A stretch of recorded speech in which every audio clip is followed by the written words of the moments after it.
Здорово, ребят! Сейчас мы с вами отправимся в далекое прошлое, почти в прямом смысле, насколько это позволяет сделать интернет. А все для того, чтобы один раз сравнить старую и новую экранизации Mortal Kombat и больше к этому вопросу в других видео не возвращаться. Для начала скажу свою точку зрения. Сравнивать эти фильмы неправильно, некорректно и нечестно по отношению к старому, потому что общего у них только имена персонажей, название и первоисточник. Но многие почему-то продолжают их сопоставлять, несмотря на пропасть между фильмами длиной в 26 лет. Чтобы вы понимали, для меня, например, в данный момент, это больше, чем вся жизнь. И хотя я понимаю, что не нужно их сравнивать, я хочу донести до вас разные точки зрения. И будет круто, если кто-то действительно сможет взглянуть на фильмы объективно. Не через ностальгию и не через предвзятые ожидания. Только лишь как адекватный и разумный человек, чтобы понять. Раньше было лучше?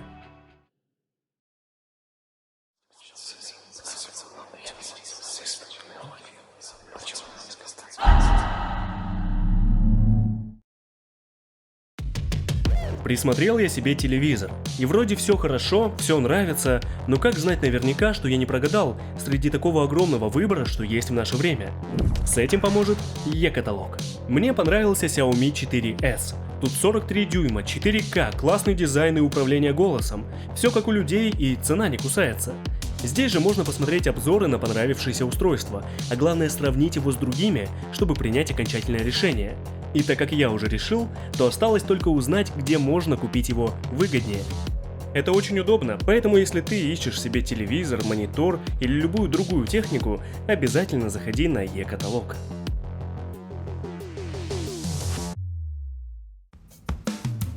Что же, сначала передаю привет тем, кто говорит, что у фильма 95-го года бюджет был в 2 раза меньше, чем у современного.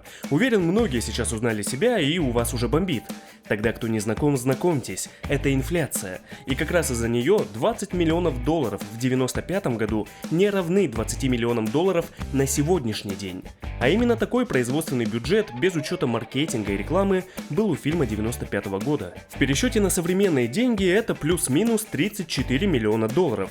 То есть производственный, подчеркиваю это слово, бюджет старого фильма немного даже превышает современный. Но оно и понятно, эффекты стоили дороже, да и актеры там тоже не последней категории. Для понимания уточню, что речь о 40 миллионах долларов у современного фильма пошла только незадолго до премьеры в России. На момент завершения съемок и до съемок речь шла только о 30 миллионах долларов. То есть очевидно, около 10 миллионов долларов потратили на пиар-компанию фильма, и это в целом нормальная практика. Но если брать именно производственный бюджет, то в пересчете на современные деньги у старого фильма он чуть-чуть даже больше. Но вернемся к актерам, и о них сейчас поговорим.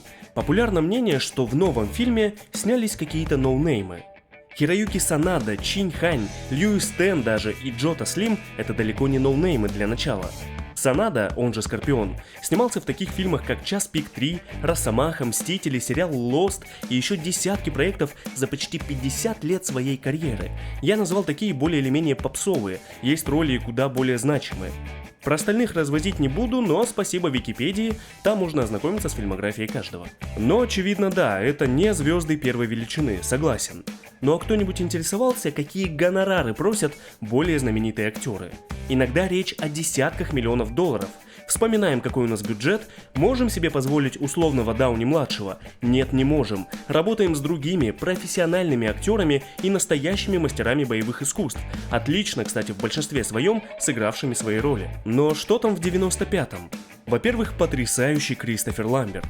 Я на днях снова посмотрел старый фильм, раз 20-й, и зная, кажется, уже все реплики наизусть, я продолжаю восхищаться этим Рейденом. Он даже в играх не такой яркий, и с тех пор никто не смог исполнить его роль хотя бы близко так же.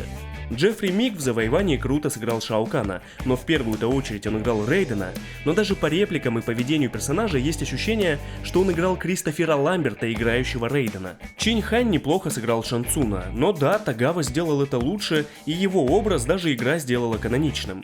Насчет Кейно тут можно поспорить, ведь именно образ ныне покойного Тревора Годдарда из первого фильма в будущем послужит для переосмысления персонажа в играх, как минимум по части внешности. В новом фильме Джош Лоусон играет совсем другого Кейно, но ведь тоже хорошо получилось. То есть такой персонаж, который вносит лайтовый дешевый юмор. Но ведь и фильм это просто попкорн, а не участник Каннского фестиваля. Робин Шу в образе Люкена в первом фильме мне нравится гораздо больше, чем Лу Дилинь, но опять же это совершенно разные персонажи. Там Люкен — это избранный, условно последняя надежда Земли и центральный персонаж фильма. Здесь Люкен — просто одаренный сайдкик с заделом на будущее развитие. Он не в центре сюжета и имеет куда меньшую роль на фоне первого фильма. Но я еще не закончил насчет ноунеймов. Я уверен, и половина смотрящих не знают про фильмографию Кэри Хироюки Тагавы. Ламберт к тому времени прославился ролью Конора Маклауда в фильме «Горец», но чтобы вы понимали, у него ни до Mortal Kombat, ни после не было более значимых ролей. Единственное, повторюсь, это фильмы и сериал «Горец», но может быть еще «Беовульф», которые в мире, кстати, далеко не такие успешные, как у нас. То есть для особенных уточню, сыграл Рейдена он классно, лучше всех, но ни в то время, ни сейчас он не был актером первой величины, как и Тагава, кстати. А что насчет Робина Шу? Он мне понравился в фильме «Ниндзя из Беверли-Хиллз», но кто-то, рожденный в 2000-х, знает про этот фильм? Вопрос утрированный, если что, отвечать не надо. Понятно, что кто-то да знает. А дальше съемки в таких же экранизациях файтингов Dead or Alive, Street Fighter и еще паре фильмов. Он хороший хореограф, сам ставил и исполнял боевые сцены, подарил нам классный образ Люкена, хоть иногда и непонятно, улыбается он или сейчас укусит кого-то, но формально это все. Бриджит Уилсон, сыгравшая Соню, очень красивая девушка, похожа на Соню из третьей игры даже, но опять же ни до Mortal Kombat, ни после более значимых ролей не было. Может, кто-то вспомнил фильм «Я знаю, что вы сделали прошлым летом», вышедший через пару лет после МК, но перед тем, как писать об этом, вспомните, сколько вам лет. Она закончила карьеру в 2008, и кто не знал, она и в МК пришла на замену Кэмерон Диаз, которая вывихнула себе руку. У Линдона Эшби, то есть Джонни Кейджа, все повеселее. Можно заметить в частях «Обители зла» и «Железного человека», да и в паре триллеров я его видел, но к этому моменту уже должны понять, к чему я о них говорю. Просто актеры и тогда, в 95-м, были не то чтобы очень известными, мягко говоря. И знаете, я почитал американские отзывы конца 90-х, которые удалось найти, и к ним мы еще вернемся. Так вот, никто там не возмущался, что актеры какие-то ноунеймы. По крайней мере, такое трудно найти, мне не удалось. Просто адекватные люди и в нашей стране, и в наше время понимают, что с таким бюджетом звездные актеры просто недоступны. И я не пытаюсь оправдать каст бюджетом, это просто тупой факт. Другой вопрос в том, что некоторые вообще не подходят на роли. И тут субъективщина, но да, новый Рейден мне не понравился, Рейко тоже. Но кому-то они, может, вполне зашли, и я не имею права как истину однозначно говорить, что мой вкус лучше чужого. Оба Рейдена далеки от оригинала из игры. Так по какому критерию решать, кто из них лучше? По тому, кто нам больше симпатизирует, кому мы больше верим? Ну, значит, возвращаемся к тому, что это вопрос вкусов и личных интересов. Ну, только если вы не кинокритик, конечно же, взращенный ютубом. Моя любимая тема касательно каста – это темнокожая Мелина. Вот те, кто бомбит из-за этого, задайте себе вопрос и себе же честно признайтесь. Конкретно в этом фильме для вас смуглая, даже не темнокожая актриса – это действительно такая масштабная проблема?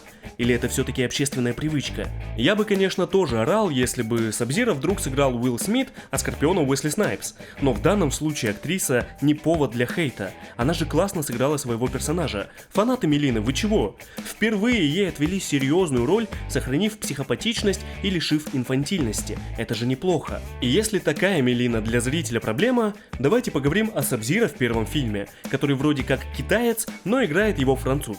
Но там хотя бы на игры можно отъехать, где внешность стала европейской, но происхождение-то это не меняет, он все равно наполовину китаец.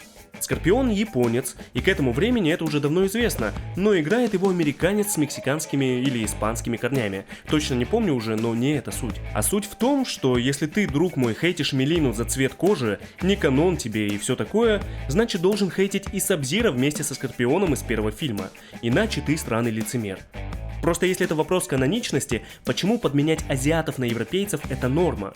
Большинство почему-то это не смущает, все окей у них, но благо большая часть нашей аудитории нормально воспринимает такую Мелину. Так и что же касательно каста? Раньше было лучше? Нет, не было. Было так же. Пара крутых, незвездных актеров и несколько еще менее известных. Старый фильм от этого стал хуже? Конечно, нет. Новый фильм ему в этом уступает? Нет. Ситуация ровно та же. Малоизвестные актеры, мастера боевых искусств и по большей части также бодро исполнившие свои роли. Если кому-то ностальгия застилает глаза, то признайтесь себе в этом наконец и перестаньте лить помойку, чести это не делает никому. Этот вопрос закрываем. Я не настолько кретин, чтобы сравнивать спецэффекты в современном фильме и в фильме середины 90-х, но некоторые почему-то этим занимаются. И вот эти люди, наверное, шли смотреть «Аватар» или «Трансформеров», но случайно попали на Mortal Kombat и сидят такие негодуют. И Антошка с ними, это вообще капец. Возвращаемся к вопросу о том, что бюджет нового фильма почти такой же, как и у старого. И если вы считаете, что для своего времени в первом фильме все было хорошо, то нет, это не совсем так. Не стану сравнивать с другими большими фильмами того времени, это глупо, а вместо этого просто покажу пару рецензий конца 90-х, когда первый фильм еще не устарел. Многие также жалуются на вырвиглазную графику и смешные эффекты. Получается, что? Раньше ситуация была идентичная. Кто-то нормально смотрел на эффекты, кому-то они казались отвратительными. То же самое происходит и с новым фильмом. Но покупая ноутбук условно за 15 тысяч, вы же не ждете от него производительности игрового компьютера, верно? Я надеюсь, верно.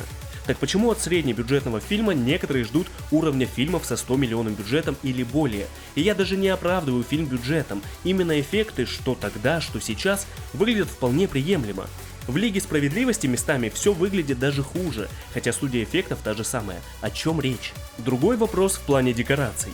Многие говорят, что старый фильм атмосфернее, и хоть я заметил, что некоторые люди даже не понимают, что они имеют в виду, говоря про атмосферу фильма, но тут я в целом согласен. Для примера, одна сцена ужина Гора и Кейно. Эти декорации, они более живые, потому что настоящие. Каждая из сотен свечей на экране настоящая. Сцена буквально наполнена деталями, и совершенно нет ощущения, что все снимается на хромакее, потому что это не так. Есть подлинное ощущение чего-то потустороннего от локаций, даже там, где очевидно преобладает графика, но тем не менее кругом скелеты, доспехи, какие-то статуи, подсвечники и так далее. Эти зловещие локации можно прямо рассматривать, и не только в поисках отсылок. Тут действительно есть мистическая атмосфера, ощущение того, что действие происходит где-то между мирами. Интересно задаться вопросами в стиле чьи это останки и как давно они здесь. В новом фильме какая-то атмосфера есть только в начальной сцене. Дальше прямо создается ощущение, что действие происходит в павильонах. Опять же, мнение субъективное, но в этом плане я считаю, что да, раньше было лучше. В чем еще старый фильм, на мой взгляд, однозначно выигрывает, это музыка. Танцевальные технотреки и электроника в боевиках – это вещь настолько редкая, что кроме Беовульфа я даже ничего и не вспомню. Но авторы Mortal Kombat в 95 году не побоялись и сделали. В итоге имеем культовый саундтрек, который в первые же секунды звучания узнает каждый. Да что там, я сам лет 7 назад делал кавер этой темы и, возможно, попробую еще раз. Будет честно отметить, что известная заглавная тема фильма – это все-таки доработанная версия из рекламы игры Mortal Kombat для домашних консолей, но на ее офигенность это никак не влияет. Новый фильм тоже использует узнаваемый мотив, но несколько на современный лад. То есть музыка, конечно, узнается, но звучит совершенно иначе. И если серьезно, то спасибо хотя бы на этом. Потому что многие, помню, писали, что без той самой музыки фильм МК не МК. Но авторы, оказывается, тоже это понимали, и хоть они не могли взять ровно тот же трек, постарались угодить и малость паразитировать на ностальгии. Получилось или нет? На мой взгляд, все-таки нет. Ведь помимо заглавного трека, в старом фильме есть еще куча офигенной музыки, которая в будущем вышла самостоятельным альбомом. Там и Killing Joke, The Crystal Method и еще много бодрых треков от других исполнителей. И вот эта музыка в том числе придавала динамики фильму, местами даже нагнетала, например, в сцене битвы с Горо. И как бы новый фильм ни пытался, он может только постараться угодить. Я не говорю, что здесь саунд плохой, вовсе нет. Но получается, раньше было лучше. Теперь вспоминаем, что Mortal Kombat это про драки. И вот тут мне по-настоящему смешно, когда говорят, что бои нереалистичные, одни спецэффекты, а вот в старом фильме... Стоп! В чем вопрос? Лю Кэн нереалистично метает огонь? Сабзира нереалистично замораживает. Милина не... Блин, о чем речь вообще? О каком реализме мы говорим, если во вселенной Mortal Kombat формально один только Страйкер отличается своей обычностью, если так можно сказать? У меня вот наоборот вопрос, где в первом фильме лазер Кейно, кольца Сони, теневой удар Джонни, вееры Китаны и огонь Лю Кэна? Простите, вот огонь Люкена. Из ниоткуда в конце фильма на пару секунд, и то случайно. Он явно сам даже не понял, что сделал. Не знаю, может кто-то путает с рейдом или кровавым спортом, например, но МК это фэнтези, а фэнтези в кино это спецэффекты. Посмотрите на бои в игре. Тут же каждые 3 секунды в игроков летят огни, молния, вода, лед и даже бабка. И не подумайте, я не говорю, что первый фильм плохой из-за отсутствия кучи эффектов. Я говорю о том, что новый фильм в этом плане лучше. А если откинуть всю эту мишуру и посмотреть на сами боевые сцены? Говорят, что в новом фильме нарезка рваная, ракурсы крупные, камера трясется, оператор дно, а монтажом скрывают косяки. Она не всегда статичная, да, но это не то, что подразумевается, когда говорят «трясется». Относительно старого фильма о рваной нарезке и крупных планах вообще смешно слышать. То есть здесь это норм. Показать весь бой в слоумо – это норм. Пинать камеру в нескольких разных, кстати, сценах – это норм. Причем эти ракурсы также чередуются по 2-3 секунды. Давайте вспомним битву Сони и Кейно, где актер просто вытащил эту сцену, но все равно не верится, что смог проиграть Сони, причем был убит таким образом. Это реалистично, видимо. А сцена битвы Джонни и Горо. Все помнят шутку про очки и обливаются ностальгией. А то, что Горо, который минуту назад завалил десяток людей, фактически слит как идиот 3 тычками и ударом в пах, это кто-то заметил? Опять же, я ценю работу актеров и хореографов, я люблю старый фильм, но бои в нем очень уступают новому в эффектности. Ребята в 95-м правда классно махали ногами и выдавали пируэты. Пусть не всегда уместно, например, как здесь. Вот зачем он это сделал? А сколько можно обнимать этот забор? Соня точно из спецназа? Сбежала? Скорпион, вставай, он сейчас убьет тебя, что ты лежишь? Тут физику почините. И я не докапываюсь, поверьте, только хочу подчеркнуть, что нифига там не было идеально, далеко не идеально, и новый фильм сейчас явно выигрывает, особенно учитывая, что персонажи дерутся в стиле своих игровых прототипов. Мое мнение, которое я озвучил и показал, боевка раньше лучше не была. Вот у боевых сцен срока годности нет, по крайней мере не такой короткий, и тут при всем желании трудно сделать поправку на время. Да, там актеры почти не использовали дублеров, но и здесь их минимум, только унитары и еще кого-то. Так что это только вопрос навыков, постановки и хореографии. Я его закрываю. В первом фильме главные персонажи ощущаются более значимыми, как минимум потому, что здесь всего 3 центральных. Новый фильм, в свою очередь, нахватал кучу бойцов, придумал нового, и в итоге далеко не каждый имеет ценность. Но давайте по порядку. Берем для начала классических ниндзя. У Саб-Зиро нет ни одной реплики, абсолютно. У Скорпиона, за исключением нервных выкриков и легендарной Гидоверхир, тоже. Все восхищаются поединком с рептилией, но как человеку, незнакомому с игрой, понять, что это за персонаж? Там даже закадровый голос произносит его имя, и это не просто отсылка, это уточнение, что перед вами тот самый ниндзя в зеленом, который плюется кислотой, делает подкат, но не в фильме, правда. Здесь это просто ящерица в симбиозе с какой-то мумией. И пусть я сам больше люблю рептилию именно в образе ниндзя, но в новом фильме этот персонаж хоть как-то себя проявил, пусть и в виде ящерицы из 5-й части, такая мини-Годзилла. Но если жалуетесь, что его сейчас слили, то признайте, что в старом фильме он слит еще быстрее, даже не успел проявить себя как тот самый персонаж из игры, просто рандомный ниндзя с необъяснимыми способностями к слиянию с трупами. Разве что в виде спецэффекта он что-то показал, плюнул там кислотой, стал невидимым, но как бы это в любом случае меньше рептилия, чем это. Я понимаю, что уже, наверное, все выглядит так, словно я захейтил первый фильм, но поверьте, я чертовски люблю его. Это вообще один из любимых фильмов и первая в мире успешная киноадаптация игры. Я хочу только донести мысль, что конкретно по данной части раньше не было лучше, было точно так же, а местами и хуже. Продолжим. Возьмем, например, Горо. В новом фильме это рядовой уволень из сарая, которого просто слили. В старом же у него хотя бы есть диалоги и какой-то характер. Но не забывайте, что его тоже выставили откровенным тупицей, как минимум дважды. Не буду поднимать вопрос про эффекты. Понятно, что в то время дорогущий аниматроник, наверное, был лучшим решением. Но разве в остальном, в старом фильме, с ним все хорошо?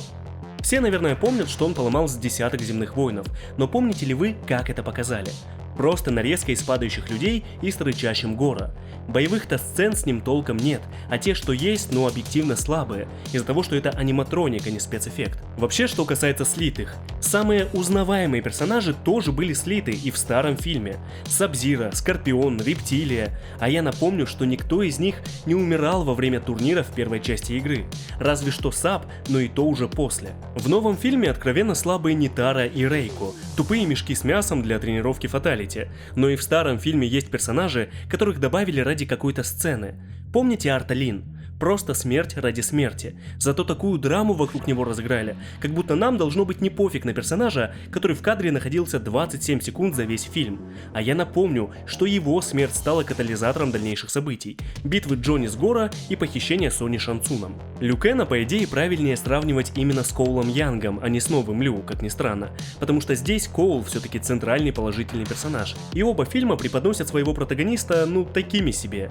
Лю хотя бы родной для вселенной, согласен. Но это не отвечает на вопросы о том, почему он ушел из Ордена Света, почему все монахи верят в турнир, а он нет, и так далее. Просто если при просмотре нового фильма мы задаемся такими вопросами, как почему Бихан убил Ханзо, что происходило с Сабом все это время, чего он такой долгожитель и так далее, но в то же время говорим, что сюжет первого фильма более логичный, то давайте быть честными и задаваться такими же вопросами касательно его. Почему Шан Цун вдруг собирает защитников Земли, а не Рейден?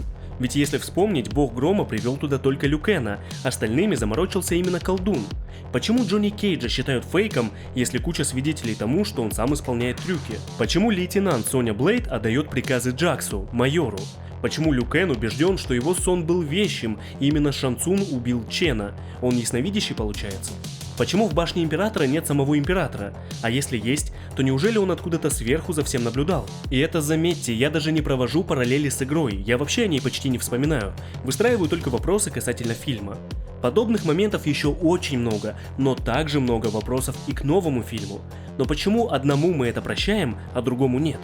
У сюжетных дыр срока годности тоже нет, так что возраст фильма значения не имеет. В чем откровенно нечестен новый фильм, так это в названии. Все уже сказали, что это Mortal Kombat без турнира, такой большой трейлер к первой части. И по-хорошему, да, им бы подзаголовок какой-то дописать, но я не специалист маркетинга, как и большинство из нас, кстати, поэтому не могу судить. В первом фильме турнир действительно есть. Не ахти какой, кстати, но есть. То есть формально там два нормальных боя. Это поединок Лю с ноунеймом в странном слоумо и частично финальная битва с Шан Цуном. Например, в битву Сони и Кейно вообще трудно поверить. Джонни и Скорпион, местами бодро, даже нравится сначала, но потом начинаются догонялки, неуместные пируэты и вообще, как Джонни выбрался из преисподней потом. Сцена турнирного поединка с Китаной — это вообще смешно. Все знают, что она против Шао Кана, но все равно берут с собой на турнир, чтобы, что? Создать себе больше проблем?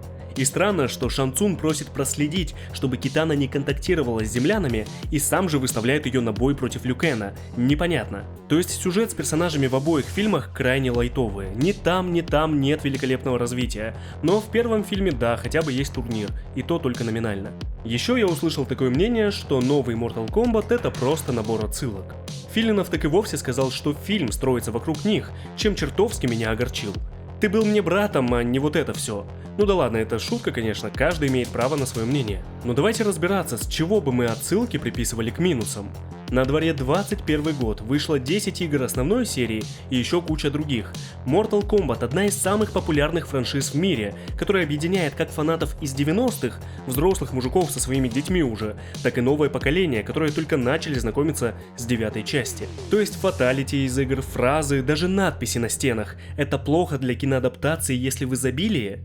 Уверен, будь их в 2 раза меньше, многие бы плевались и говорили, что это же фильм по игре, где отсылки к игре. Но это я условно, конечно. Причем большинство отсылок настолько ненавязчивые, что человек, незнакомый с играми серии, даже не заметит их. Так в чем проблема? Давайте вспомним отсылки в первом фильме. Там почти ни капли крови не пролили, но давайте поговорим про фаталити. Единственный раз, когда эта фраза прозвучала, это битва Лю с тем ноунеймом, если не ошибаюсь, единственный. Шан высосал его душу, то есть сам убил и сам же сказал фаталити. Браво! Другие убийства — это не фаталити, это 12+, приходите в кино с детьми на семейный фильм. Какие еще есть отсылки? Про имя рептилии сказал, но была же фраза Flawless Victory, то есть чистая победа.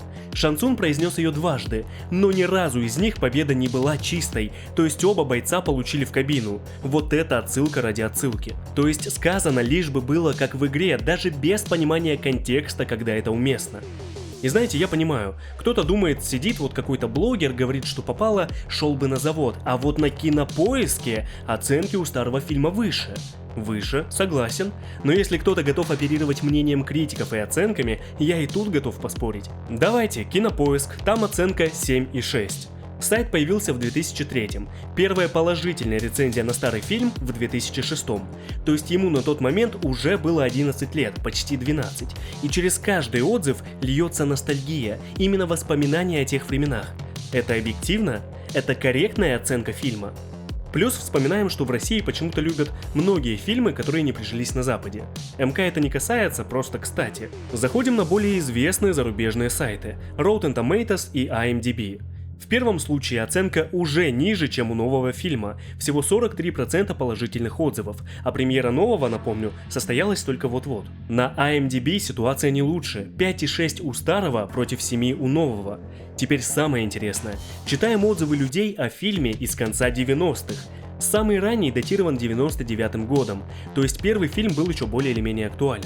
Буквально через одного люди пишут про вырвиглазные эффекты, про ужасную актерскую игру, святых Ламберта и Тагавы это не касается, про дырявый сюжет, и даже тогда уже говорят о том, что показанное далеко от игр. Более ранние отзывы я, к сожалению, не нашел, да и, наверное, смысла в этом нет. Но не подумайте, фильм также и хвалят, поэтому я и говорю, как и сейчас, история идентичная. Кто-то плюется от картинки, от актеров, от боев даже, хотя казалось бы, какой год, что они там видели, кроме кровавого спорта. Возмущаются почему-то, что не канон, еще раз привет, Антон, но другие понимали, на какой фильм они шли и получили удовольствие. И я уверен, если бы сиквел тогда не потянул кинофраншизу на дно, может быть мы увидели бы еще не один фильм. Я понимаю, что для большинства наших людей первый Mortal Kombat это нечто сакральное, неприкосновенное, но повторюсь, у нас его никто не отбирает. Но перемещаемся в наше время. Идея с арканами сначала мне не понравилась, потому что лазер Кейно это магия, руки Джакса тоже магия, кольца Sony вообще молчу, а где же технологии, которые в Mortal Kombat занимали свою нишу среди способностей? Но переосмыслив все, я понял, что фильму такая задумка идет только на руку. Сами подумайте, нам никогда не объясняли, откуда способности у Лю Кэна и Кун Лао, например, просто выдавали как факт. Фильм берет на себя ответственность рассказать свою версию, и пусть криво, как-то недодуманно, но сама идея-то хорошая. Вселенная расширяется и позволяет взглянуть на знакомую историю с другой, независимой стороны. Но если мы не в состоянии смотреть на вещи здраво, если страдаем прямо от ностальгии головного мозга, я вот страдаю, то давайте хотя бы будем умнее и не будем позориться, высказываясь в манере быдла о том, что первый фильм лучше во всем. Очень уважаю людей, которые говорят, что им не понравилось, и объясняют по каким причинам. Либо делают это кратко и адекватно, но многие просто как персонажи из паблика россиянства, и это чертовски грустно. В чем, собственно, суть этого видео? Я задался вопросом из-за разногласий аудитории, пересмотрел фильмы еще раз, чтобы убедиться в точке зрения, и нашел для себя ответ, который постарался подробно донести вам, хотя можно было куда подробнее, можно говорить часами об этом, разжевывая каждый факт. Но мой ответ такой: раньше не было лучше, было точно так же. Не прощаюсь.